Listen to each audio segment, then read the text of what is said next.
দুনিয়ার মধ্যে সবথেকে লাকি পার্সন কারা জানেন? আমি জানি দুনিয়ার মধ্যে সবথেকে লাকি কারা, মানে ভাগ্যবান কারা। যারা ছোটবেলার থেকে এখনো পর্যন্ত তাদের বাড়ি আছে, মানে গ্রামে, তারা যেখানে জন্ম নিছে তাদের বাবা মার সাথে, ফ্যামিলির সাথে। আমি মনে করি তারা হইল এই দুনিয়ার সবথেকে লাকি ভাই। যারা এরকম আছেন, যতদিন না ভাই ঘাড় ধাক্কা দিয়ে বাড়ির থেকে বের করে দিতেছে ততদিন বাড়ি থাকেন। যারা এরকম লাইফে আছে তারা মনে করে কি, যারা বাইরে আছে, ইস এরা কি স্বাধীন, এরা কিভাবে ঘুরতেছে, ঘাটতেছে, চলতেছে, নিজের ইচ্ছা স্বাধীন মতো চলতেছে, ওই লাইফটা মনে হয় খুব ভালো। আর আমরা যারা এই পাশে আছি, যারা এই লাইফটা লিড করতেছি, তারা নিজেদেরকে আনলাকি দাবি করতেছি। কারণ ফ্যামিলির সাথে না থাকা যে কত পরিমাণ একটা ডিসঅ্যাডভান্টেজ, এটা যারা না থাকে তারা জানে। আমি 2017-তে বাড়ি থেকে বের হয়েছি, অ্যান্ড এখন 2024, মোটামুটি 4-7 বছর রানিং আমি বাড়ি থেকে চলে আসছি। অ্যান্ড ওই রকম করে বাড়ি যেয়ে থাকা হয়নি, সর্বোচ্চ গেলে আমি 8 দিন 10 দিন, এর বেশি আমি কখনো বাড়ি যেয়ে থাকতে পারিনি।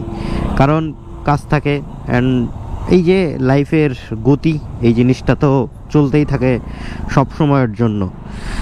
তো এই জিনিসটা নিয়ে আমি চিন্তা করে দেখি যে যারা বিশেষ করে বাড়ি আছে, যাদের বাবা মার সাথে এখনও থাকে, বাড়ির খায়, ঘুরে ফেরে, ভাই তার চাকরি করার দরকার নেই। যদি জমি জমা থাকে, বাপের জমি টমি দেখুক বা বাপের ব্যবসা দেখুক, এতে কোনো ভাই ক্ষতি নাই ভাই, বিশ্বাস করেন। যে অনেকে বলবে হ্যাঁ বাপের ব্যবসা দেখে চালাইতেছো, বাপের ব্যবসা করতেছো, নিজে তো কিছুই করতে পারলাম না, ভাই গায়ে মাখা যাবে না ভাই। আব্বা যেই পর্যন্ত করছে তারপরে করতে থাকেন, পরে দেখবেন এক সময় ওইটা আপনার নিজের ব্যবসা হয়ে গেছে, নিজের মতো চলে গেছে। কিন্তু ওই মানুষের কথা শুনে নিজে একা বাইরে বের হইতে যাবেন, লাইফটা বড়ই কঠিন। আপনি বাইরে না আসলে বুঝতে পারবেন না। এই বাইরের লাইফের সাথে যখন আপনি নিজেকে অ্যাডজাস্ট করতে যাবেন, তখন আপনার যে কি কষ্ট হবে। জাস্ট যদি করেও ফেলেন, তাহলে 5-10 বছর পরে আপনার লাইফ নিয়ে আপনার নিজেরই রিগ্রেট হবে যে কি করলাম জীবনে, যদি বাড়ি যেয়ে থাকতে পারতাম, এই টাইমটা ফ্যামিলির সাথে কাটাইতে পারতাম। দেখেন যারা বাড়ি থাকছে তারা অল্প বয়সে বিয়ে করে ফেলছে, পোলাপান হয়ে গেছে, অ্যান্ড তাদের লাইফ সেট হয়ে গেছে। আর আমরা যারা বাইরে আসছি, এরা এই লাইফের সাথে রেস দিতে দিতেই ভাই জীবন শেষ। তারপরেও একটা কথা মেনে নিতে হবে যে আল্লাহ হয়তো বা আমাদের কপালে এইটাই রাখছিল, বাট সত্যি কথা হলো আমরা চুজও করছি এইটাই। আমরা যদি চুজ ওইটা করতাম তাইলে হয়তো বা ওইটাই থাকতো। সবার যে এরকম হইতে হবে এরকম কোনো কথা নাই। আমার যেরকম সিচুয়েশন খারাপ ছিল, যার জন্য আমি বাইরে চলে আসছি, যাদের সিচুয়েশন আলহামদুলিল্লাহ ভালো আছে, বাড়ি থাকলে কোনো রকমের সমস্যা নাই, তারা চেষ্টা করেন যে ভাই যতদিন না ঘাড় ধাক্কা দিয়ে আপনাদের বের করে দিতেছে বাড়ির থেকে, ততদিন আপনারা বাড়িই থাকেন, বাড়ির থেকে বের হয়েন না। বাড়ির থেকে বের হবেন তো আপনার জীবন মনে করেন যে টানা হয়ে যাবে ভাই।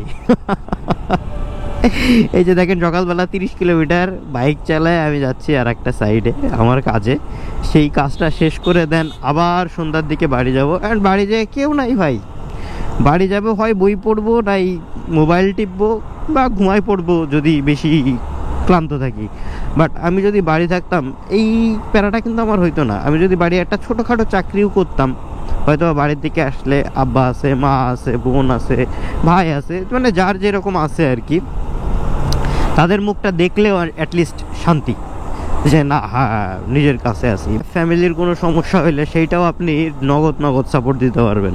আমি যেরকম বাইরে থাকি, বাড়ি যদি কোনো সমস্যা হয় তাহলে সেটা হয় আম্মুর সর্ট আউট করা লাগে, বা যে কোনো কাউরে ডাক দিয়ে সেই কাজটা করানো লাগে, কিন্তু নিজে কিন্তু কিছুই করতে পারি না। নিজের ফ্যামিলির যে একটা সমস্যা, আমি যে যাবো যে আমি নিজে সর্ট আউট করবো, এরকম কিন্তু পসিবল হয় না। তো যার জন্য মাঝে মাঝে নিজের কাছেও খারাপ লাগে। বাট ওই যে বললাম যে লাকি পার্সন যারা এরকম বাড়ি থাকে, তারা হইলো এই দুনিয়ার লাকি পার্সন সব থেকে। তো যতদিন না ভাই আপনাদের বাড়ি থেকে বের করে দিতেছে ততদিন থাকেন একসাথে, এটা ভালো লাইফ। যদিও সব কিছু মিলায়ে আপনি হয়তোবা মনে করতেছেন যারা বাইরে আছে এদের লাইফটা অনেক ভালো, আসলে ওই যে অপোজিট চিন্তা ভাবনা আমাদের। যারা এই দিকে আছে তারা মনে করে ওই দিক ভালো, আর যারা ওই দিকে আছে তারা মনে করে এই দিক ভালো।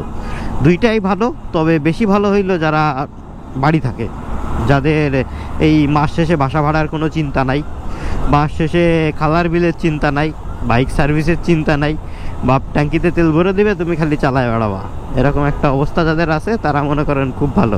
আর বিশেষ করে যারা পড়ালেখা করতেছেন, আমার ব্লগ যারা দেখেন যে পড়ালেখা করতেছেন এরকম কেউ আছেন, তারা হইলেন আরও লাকি। যারা এখনও কর্মজীবনের মধ্যে ঢোকেন নাই তারা হইল বেশি লাকি। এখন সময়টারে উপভোগ করেন, আনন্দ করেন, এনজয় করেন। মনে করেন যে চাকরি করব, নিজের টাকা হবে, আনন্দ করব, ফুর্তি করব, ভাই হয় না।